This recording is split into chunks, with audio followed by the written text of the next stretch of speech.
Well, I just thought once again that in looking at some different issues that perhaps are maybe up close and personal, as the saying goes, or certainly relevant for today's time, the church under attack is certainly one of them. There's a variety of ways that this can be manifested. I guess I'd like to begin with a little bit of a story told by Dr. David Gibbs, who was uh, for many, many years directly involved as the head of Christian Law Association. And Dr. Gibbs, I've met and talked with him on several occasions in years gone by when I was part of the Christian school situation on a more direct basis. But Dr. Gibbs told me one time, told us, I was one of the group in this particular thing, he told the story of right after he had gotten his license to the bar to practice law, he was called upon to defend an area pastor who had been charged with a DWI because he was drunk and wrecked his car by driving it into, corner of somebody's garage or something. And this was back in the early 60s, if I remember right, Gibbs didn't have a clue because it was obvious the guy was guilty. How am I supposed to defend a guy? I mean, he admits he was drunk, it's obviously his car. They gave him I don't know, whatever the equivalent was of a breathalyzer test in those days. Multiple people were there, as he staggered around, following the accident and so forth. I mean, everything was clear. There was a cut and his boss from the, I guess you'd call it a lawyer business, just assigned him as I suppose, the sacrificial lamb for how to get some really, serious experience on how to lose a case without really trying, type of thing. But Gibbs said, the guy told him, well, prepare your defense for your client. Gibbs said, there isn't any defense. Everybody admits that the guy was guilty, all the evidence, we've got photographs, we've got all kinds of stuff. So Gibbs went into the courtroom, and of course the judge was, it was a judge case, it wasn't a jury type of thing, it was something going to be decided by the judge. And the judge essentially said, okay, what's the next one? And Gibbs got up and as a 20-something-year-old, brand new, wet behind the ears, and stuttered through what the thing was, and the judge said, hold it, time out. He said, that man is a local minister that you're defending. And he said, yeah. He said, all right. He said, court is in recess.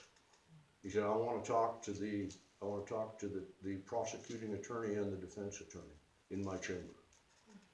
And they walked in, they sat down. The judge looked at the prosecuting attorney and he said, how dare you bring a man of the cloth into my courtroom and charge him with something?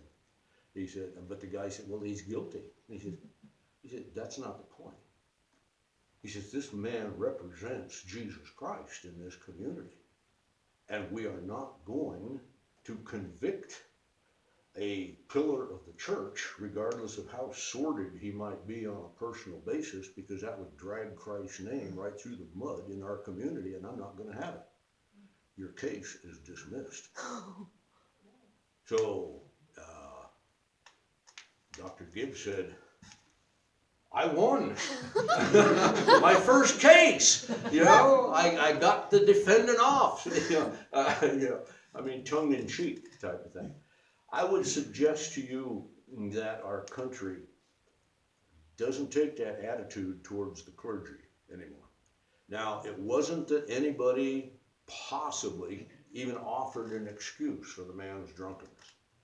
Okay, it was not endorsed. It was not, explained away. It was none of the above. It was the fact that the church, as an institution at that time, was looked on as something that was beneficial the church was something that was looked on as not only necessary, but that which provided, a, you know, kind of a contradiction in his case, but a moral anchor, a spiritual signpost within the community, for people to rally around.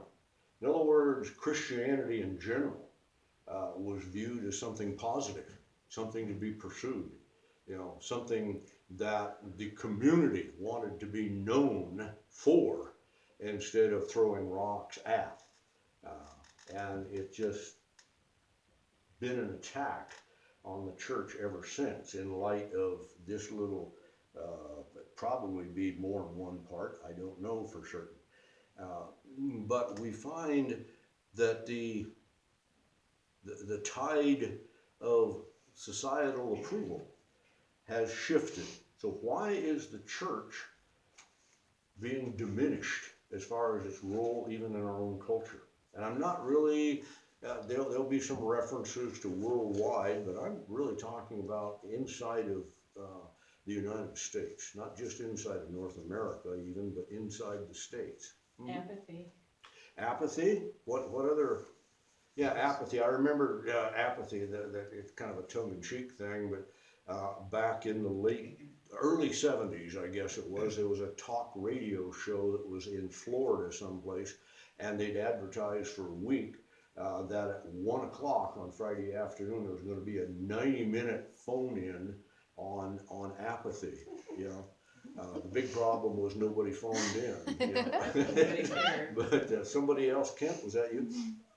I think maybe saltiness has something to do Mm. with the problem. The salt has lost its flavor. Mm-hmm. Yeah. Okay. Other thoughts? There's a number of them if you think about it. There has been a lot of political intrusion that has wound up serving as a weapon, so to speak, to attack the church. The press, the media, however you want to put that package together. Of course, a lot of politics involved in all that. It certainly has not painted a rosy picture. The church itself, as a body across the United States over the last 50 years, in numerous cases has done an excellent job of shooting itself in the foot. It hasn't exactly had a stellar track record for public display. When you have people like, I'm not unduly trying to pick on anybody, we're all sinners and we all struggle with things, but Jimmy and Tammy Faye Baker of back, late 70s or whenever it was, just basically ran a let's fleece the sheep racket type of thing where they, for all practical purposes, extorted money from, willing people that were, kind of manipulated emotionally into throwing money. At the time they were busted, if I can put it that way. Jimmy was pulling down not a ministry income, but on a personal income, $4.5 million a year, plus an expense account, and Tammy was pulling down $2 million a year, plus an expense account. They each had their own private jets, and they lived like Saudi oil princes. How's that? So all of that and more, that's there.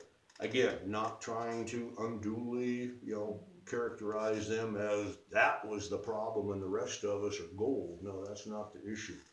But we haven't done ourselves any favor as a nationwide church body, because there have been a lot of things that basically has drug Christ's name through the mud. Really has. So the societal aspect of it, has been philosophically. And you say, wait a minute, what are you talking about? The representation of Christ within our church environment that is picked up on and replicated out into the community. If you stop and think about the philosophical end of it, it doesn't seem like the church even knows where it stands anymore. as a nationwide commodity. And I'm not just talking about, a local IFCA church like this one. I'm just, across denominations, anything that the general public would perceive as Christian, which includes all kinds of things that are simply isms and usms and people that meet and buildings with crosses or sometimes no crosses above the door and so forth. As cross-sectionally, what we are presenting philosophically to the community is we don't have a clue what the church agrees on. Okay? You've got some people today that you've got Wicca clear over here that claims to be Christian. On the other side, you've got Jehovah's Witnesses that have a completely different interpretation. You've got the Mormons back there and the Catholics over here, and Protestant isms and usms somewhere in the middle. And it all seems just like kind of a giant stew, clarified doctrinal positions. There's not a lot of them out there. More and more, those have become watered down. I've seen it in my decades of Christian ministry. There's an amazing amount of, we don't want to offend anybody, think societal pressure here, we don't want to offend anybody, so that statement in the doctrinal booklet that talks about Jesus being the only way to heaven, we're gonna rephrase that, because we have some people in the congregation perhaps that feel that you can get to heaven through Mother Mary, and some people figure that I'm going to be offended because I'm a good person, and I'm good enough to get to heaven the way I am. So now you don't put by grace alone, faith alone, and Christ alone. So there goes one of the Reformation solas right there. And there is, for the sake of ecumenicism and the sake of appeasing everybody, let's water down the package. So philosophically, what we present is just a lukewarm type of puddle. Jesus did not have kind things to say about lukewarm. You can go read at the end of Revelation chapter 3, where he talks about the church at Laodicea. And he said, I wish you were hot or cold. But he said, because you're lukewarm, he said, basically he said, I'll vomit you out. He said, I'll spew you out of my mouth. Not a very nice statement when he's talking about the Lord of the universe, taking that kind of approach, and having that perspective on a church that says we're rich, we're doing great. Look at all the buildings we got. Look at all the buses we got. Look at all the ministries we got. Look at all the programs we got. We've got the best of everything. We got $150,000 worth of sound equipment in our sound booth. We've got $200,000 worth of live video stream feed equipment. We've got this. We've got that. And he said, you're blind. You are totally blind to what's going on. There's the psychological attack when you think about it. The psychological attack. Christians are depicted as being narrow, mean, unforgiving. It's you people and your one way to heaven type of thing. It's judgmental, holier than thou, and these things are picked up upon and then promoted by the forces of Satan. There's a charge. There's two aspects of the next thing that occurred to me, and that's relevancy. Okay? There are a lot of the church waters down in order to be relevant. We have today, most everybody here is old enough to recognize the transition, and it was one when we got into the end of the world at the turn of the century. Okay, the Y2K phenomenon, and while most of us think that was just out there in the world and had nothing to do with the church, yeah, it did. It affected a lot of the church in a variety of different ways. It's more than I'm going to go into tonight. But what did trickle from that, or what the resulting resulting effect was, the ripple effect over a period of time, was that we wanted to reach out to the people that, the whole Y2K thing was swarming around in. And you can say once again, concessions, a watering down, and aligning ourselves. This is the way the world feels. Maybe there's something to that. Maybe we need. And so we began beginning as a church. We began being identified with the way the world was looking at stuff like Y2K. And then you have the post-millennial generation. And then you've got the outright snowflake generation. And now we have the woke generation. And pretty soon it's okay to burn down Portland and Seattle and half of Detroit in the name of social justice. That's an oxymoron when you stop and think about it. If it's your house or your business being burned down, there's no justice to that whatsoever. I mean, I didn't go out and do any of this stuff. What are you burning down my business for? But yet, society, as far as the relevancy aspect of it, sometimes there is just the opposite effect in a desire to identify with the movements within our culture. I know it dovetails into the societal and into the philosophical, but in order to identify with that so we can, be one with these people, identify with them, be able to minister with them and so forth, we have walked away from the clear teaching of Scripture. We have given up the best for something that's good. In and of itself, working within society, dealing with widows and orphans, even causes, so long as they fit within. But, the problem is when you jump on a bandwagon, you have to go along with the tune that's being played, and you're going the direction that the bandwagon is going. And if it gets to a fork in the road and goes this way, then, getting off the bandwagon can be a bit of a struggle, because now you're identified with a particular movement, a particular cause. So you got to be careful. Relevancy can be a sinkhole. Okay. On the other hand, you have the possibility, I suppose, I've seen a little bit of it, of people who retreat to the hills, okay, when it comes to their profession of Christian faith. And basically it's the completely over here reaction to relevancy, and say, we're not going to have anything to do with it, we're going to isolate. And stuff like the Jim Jones cult, I know that's a ways further back, but your different what you and I would probably call extremist groups, or Christian identity groups, or hideout in the hills. Let's get a huge amount of guns and a lot of food, put barbed wire around the whole thing. The whole, Nazi encampment thing, up above Coeur d'Alene for a number of years and so forth. That was a Christian movement as far as the media was concerned, and extremist, you get the idea. And they're divisive.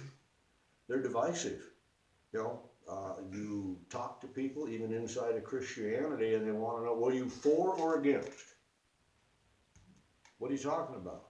Well, do you think he's got something good to say, or do you think over here that, I don't think either one. I mean, I offended people by saying I think they're both turkeys. I think the biblical perspective, demands that we hear, without adopting either of these positions. So, more on that some other time. You've got all kinds of attack coming on the church.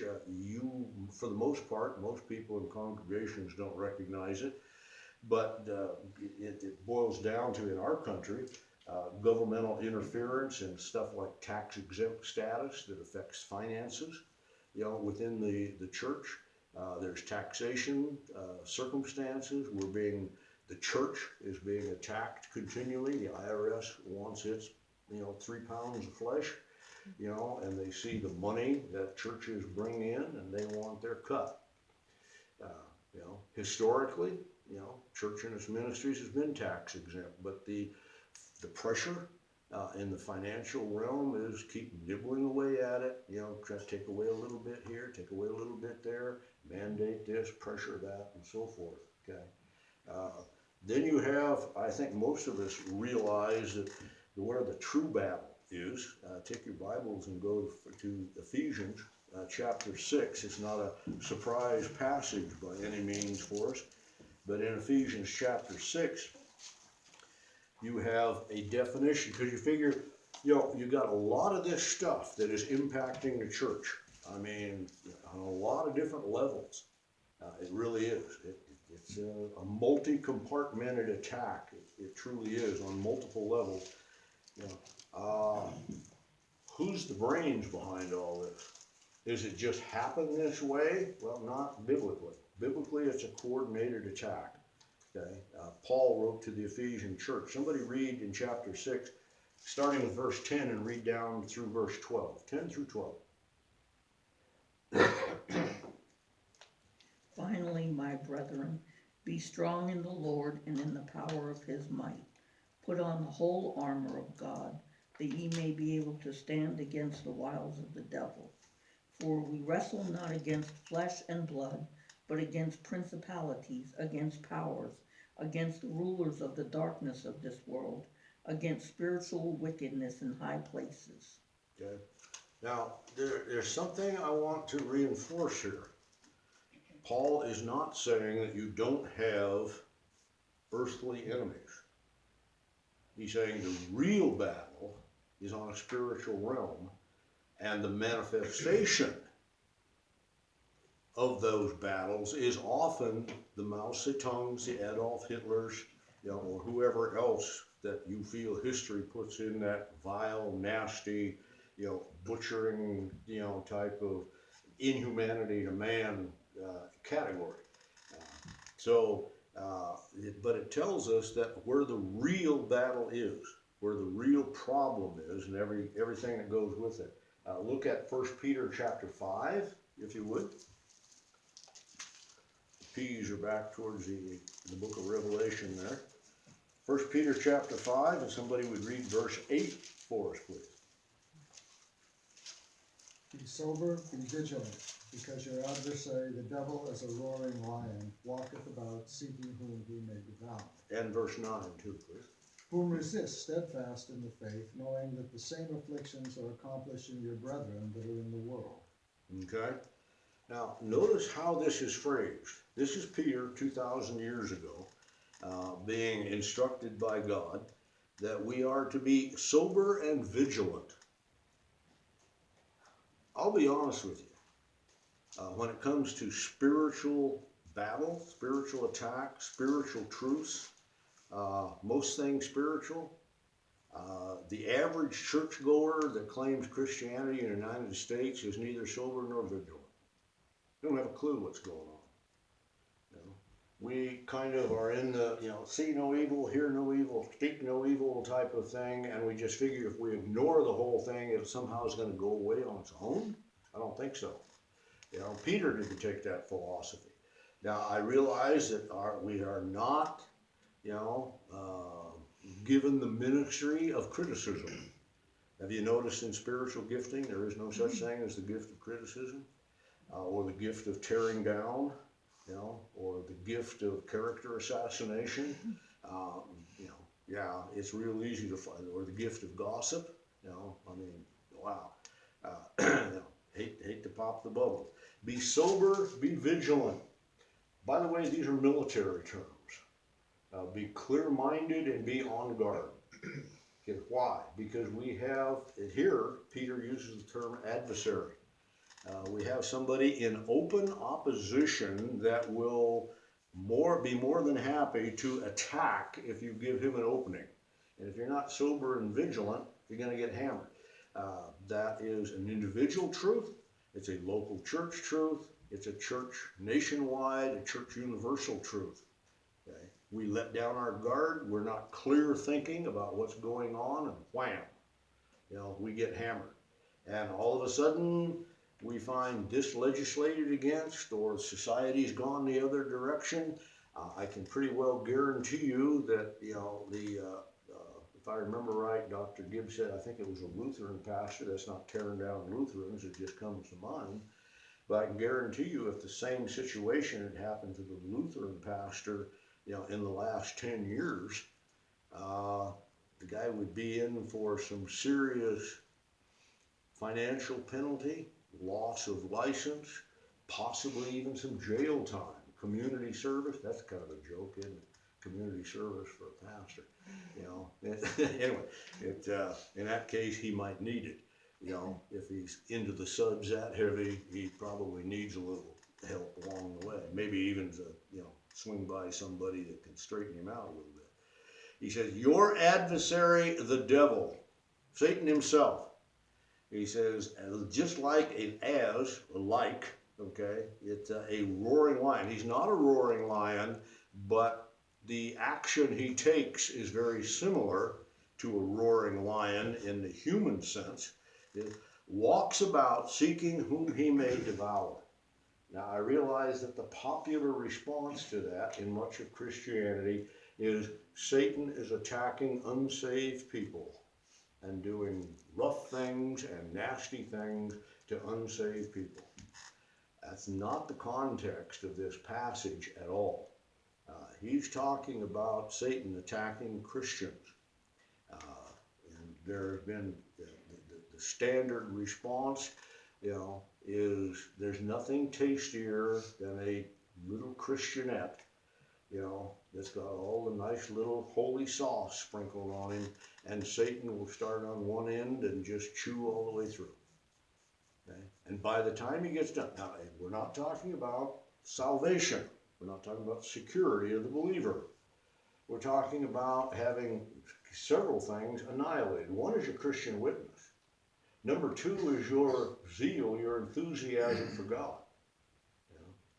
You get gnawed on good, and you kind of go, wow, this whole Christian thing isn't near as much fun as I thought it was going to be. Where's the blessing? Where's the benefits? Because as new believers, that's our approach to Christianity. If you're honest with yourself, most of the people that you have known that have gotten saved, as we use the term, have the first thing they look at is, what are the benefits? What's in it for me? How is this life better than my old life? Or the classic, well, I might think about asking Christ to save me, but what would I have to give up? You mean I have to give up wine, women, and song? Kathy? I heard it said the other day that when they tell you you're going to have your best life now, that means you're going to hell later. Because if this is your best life, yeah. that's a good way to phrase it. Okay, he is looking, because while Satan has no problem chewing up unsaved people, if there's a purpose to it. He's not talking about killing them here. But, people read that into it. That's not really what he's talking about. But why would Satan chew up somebody he already has in his clutches? Why would you shoot your own troops? If you were the commander of a force, you're not. It makes no sense to ruin your own troop effectiveness. You wouldn't shoot your own troops, not unless it served a greater purpose. Now you might take somebody like Daniel and stake him out there someplace, just to cause somebody to lure him into an ambush or something. And losing one or two here or there is no big deal for Satan as far as their physical life, because they already belong to him spiritually anyway. But he's not gonna, on a regular basis. We're not talking about Satan's attacking unsaved people. They already belong to him. He's attacking Christian people, seeking whom he may devour, whom resist. Now, I love this. You gotta love this one. Okay? Because Peter says resist. You know what that means? He's resistible. It means that the Christian can resist this devouring lion. But how do we go about doing that?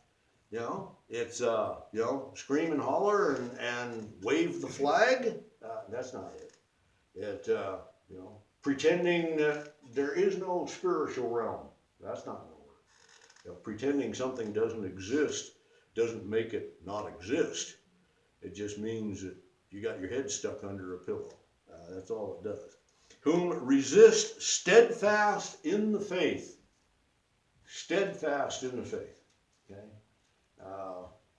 I think MacArthur popularized the saying, sermonettes for Christianettes from a preacherette. That's not a recipe for maturity, spiritual maturity. And without spiritual maturity, resistance to Satan is going to be very, very difficult.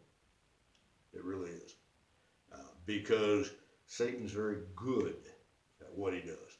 You realize that as far as being on the wrong side of the spiritual battle, Satan's been around since before the creation of man.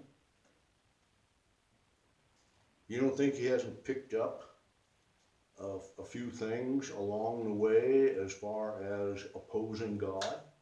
And if believers are God's forces, don't you think that Satan has come up with some pretty good techniques on how to lure a Christian into something they shouldn't be involved in, how to get them sidetracked on issues that don't have eternal value, how to place stumbling blocks in their way, which oftentimes God allows because bumps are what we climb on.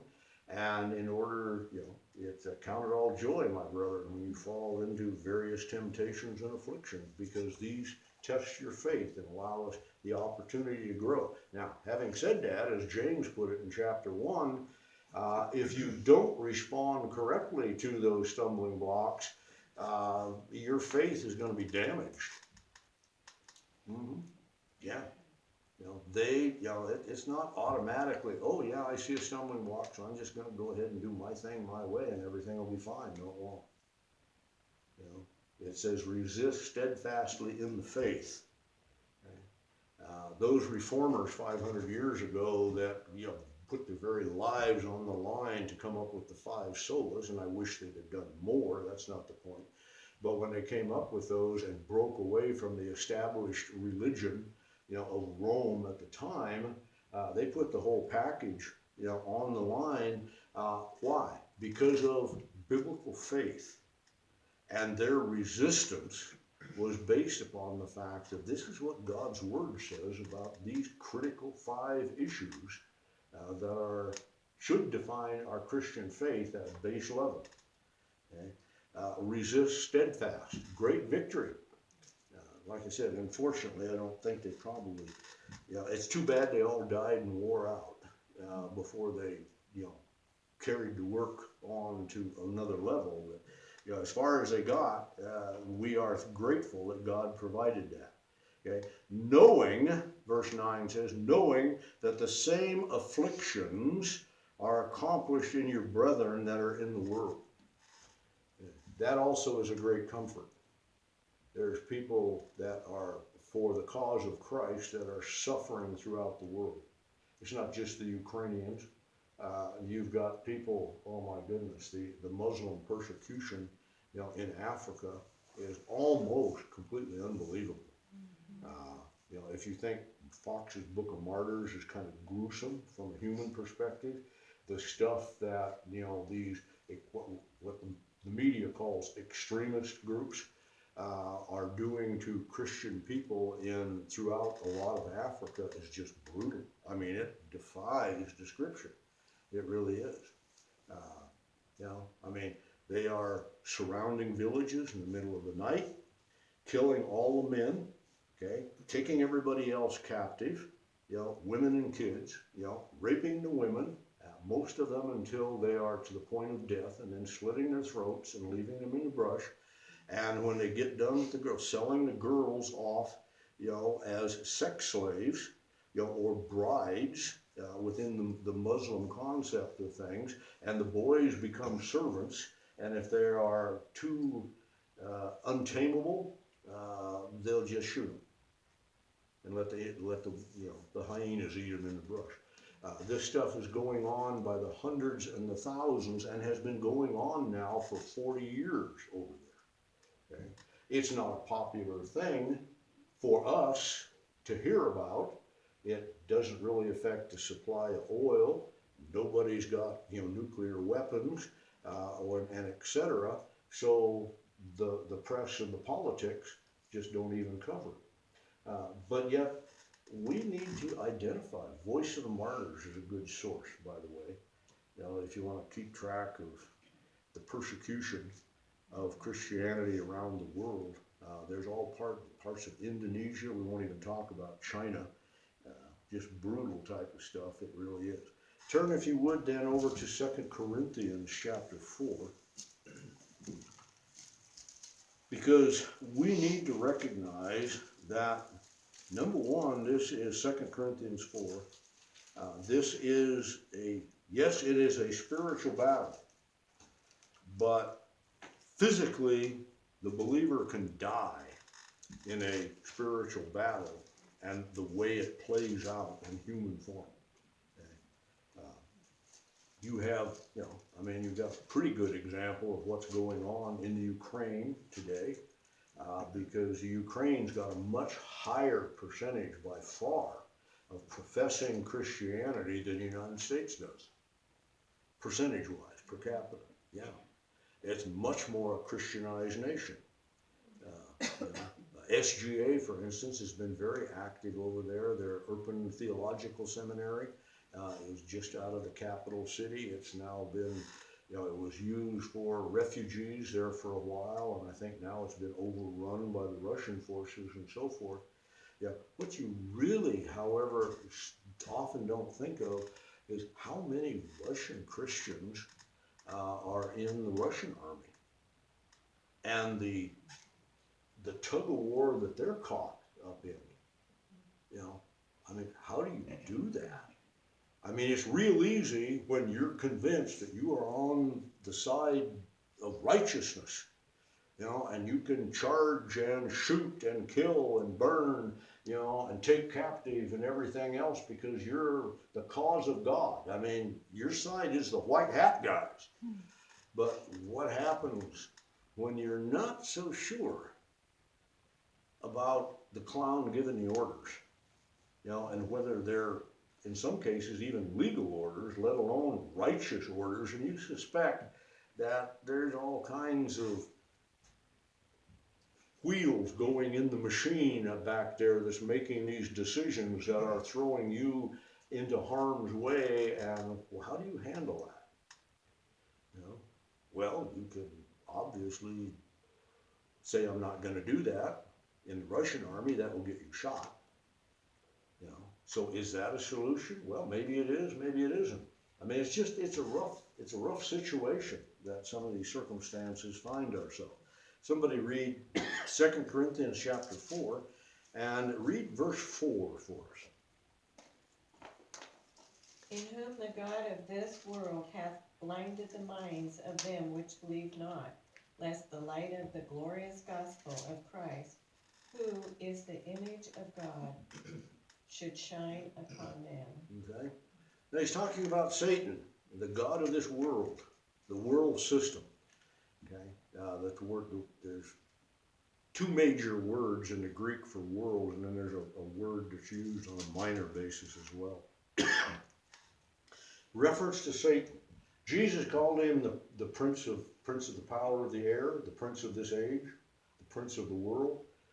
Paul calls him amongst here, he mentions here that he says the God of this world in other places. Excuse me, calls him the God of this age.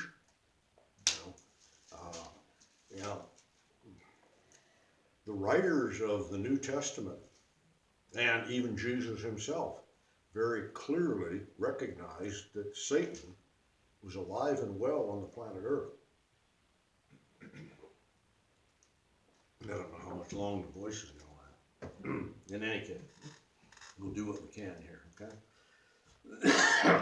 So, what you have here, then a spiritual blinding, a spiritual curtain being drawn over the minds of men, okay? And here specifically over unbelievers. Satan's very good at manipulating some of this stuff. Some of the other things that we'll pick up next time with this satanic deception. You have all kinds of doctrines that are affected, okay, with the church being attacked, that are core, and some of us don't even recognize them. You have such things as the doctrine of inerrancy. Okay? Now, that's a fancy theological word, okay, or the doctrine of infallibility, or the doctrine of inspiration. We'll talk about those later on, you know, in the study, not tonight. But you have all of those. You have such things as evolution, socialism, communism, Marxism, you know, however you want it, whatever term you want to label it with. And then you have such things as outright deception. Deception often works on a personal basis, I found, in the realm of personal rights. You know, I'm as good as Tim, and if he's getting that big of a piece of pie, then I deserve at least that big of a piece of pie, because I know I'm as good as he is. It's, you know, right?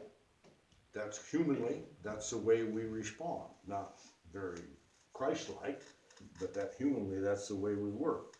You know, pride, look at my accomplishments. Look at everything I've done. Look how big, tall, you know, shiny, expensive, you know, whatever it happens to be, comes there. You got all kinds of things. Turn over to the book of Revelation, chapter 12, as we wrap up here.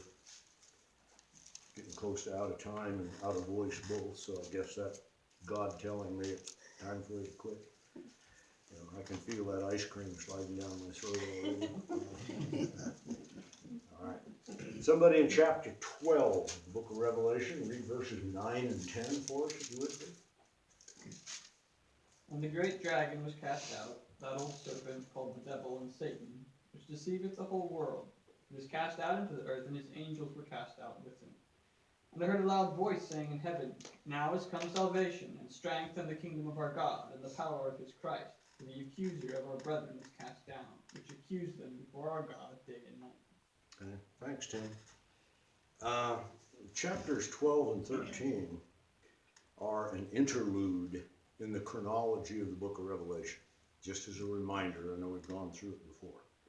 It describes, as the way I learned it, or maybe I don't even know if in my cobwebby memory, you know, don't know if I learned it this way or whether I just adopted it or some combination. But there are 7 great personages represented here. And it's almost like God said there's going to be so much going on in this 70th week of Daniel, this 7-year tribulation period, following the rapture, but just before the return of Christ at the Battle of Armageddon. There's so much going on. I need to stop from all of this whirl of activity, of judgments. I mean, you've got the trumpet judgments and the seal judgments and so forth. All this stuff's going on. It's just a whirlwind, you know, during that 7 years. And I need to stop the mind and pen of the Apostle John and give some description of the major players that are participating in this especially on a decision-making, you know, level. Give a description of how these people all fit together. How, you know, people. Now, people, the nation of Israel is one.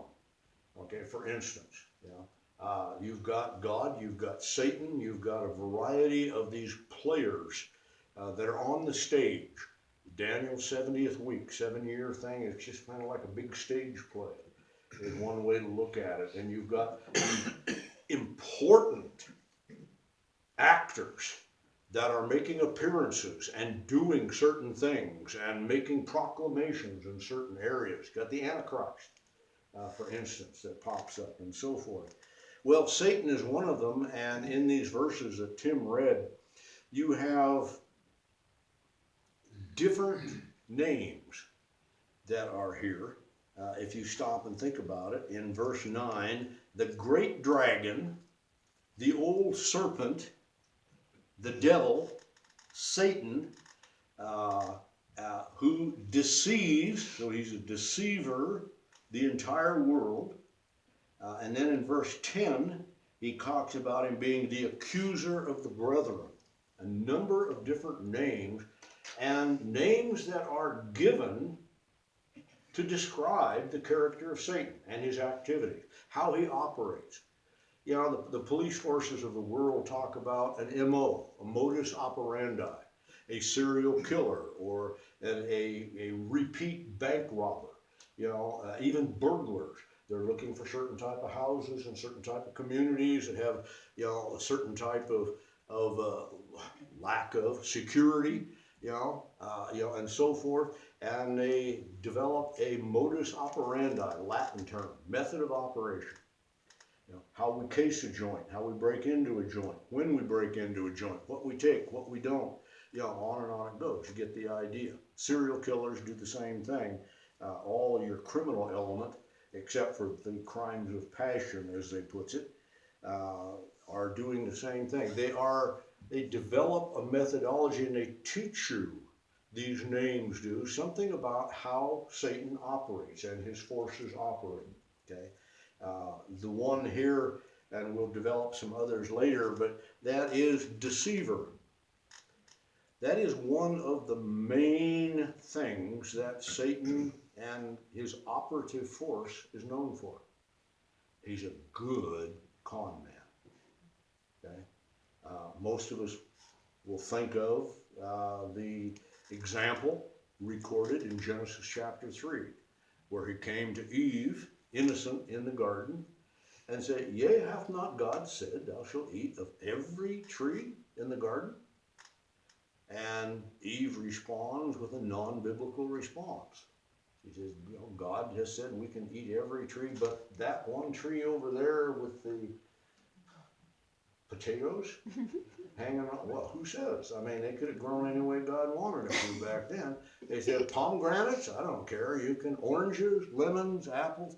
You know, we always think of it, for some reason, an apple with absolutely no biblical justification, whatever. It was just a fruit, that's all it was. He said, we can't even touch that one. And of course, Satan knew he had her then, because somewhere along the line, Adam had kind of modified God's instruction, you know, for whatever reason, different subject, you know, and then he flat contradicts. He's deceiver.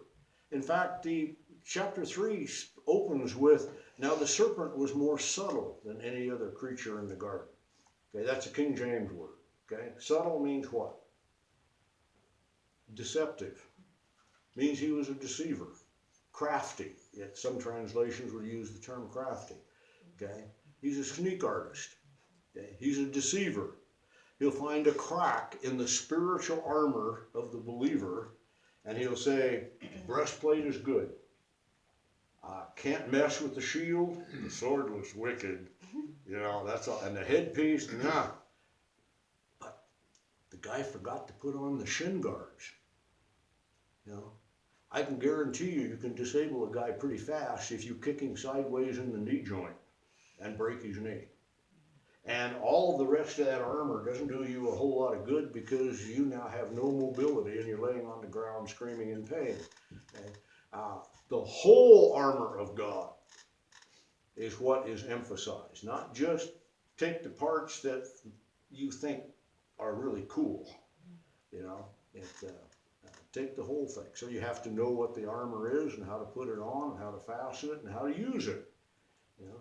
Doesn't do you any good to have this honking, nice sword if you can't figure out how to use it. You know, it doesn't do you any good at all. Not much of a weapon if you don't know how to use it. Okay?